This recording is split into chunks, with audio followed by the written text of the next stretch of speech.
Okay, this is another floor by Peninsula Floating Floors.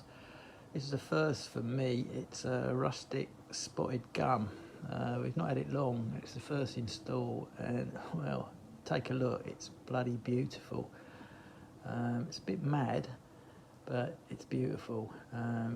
It's a 14mm board, 3mm spotted gum. It's got quite a few fills, but the fills are beautifully done with really good quality resins, and they just add to its character. And wow, I'm really impressed with this product. I've used Sublime flooring there, Slime glue, and the grab's so crazy that you've got to hit it pretty hard to get the boards to engage.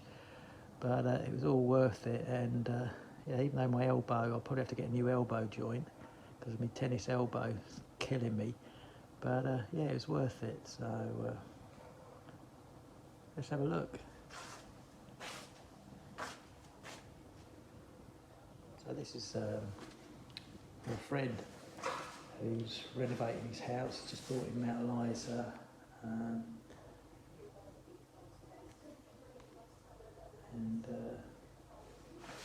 Yeah, they've got the kitchen on top of it. About 35 square metres.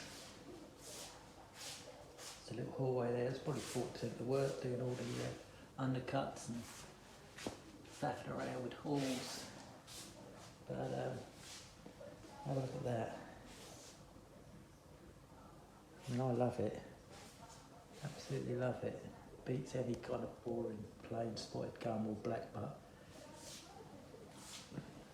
Imagine this with a modern kitchen on. I will come back and do another vid. But wow, I love it. Absolutely love it. So if you like floor with character and you like the native species, then this could be for you. We've got a rustic black butt as well. I think it's just basically a little bit lighter. You haven't got the kind of maroons and reddy browns. I mean, look at the boards are mad. It goes from dark red to almost colourless. So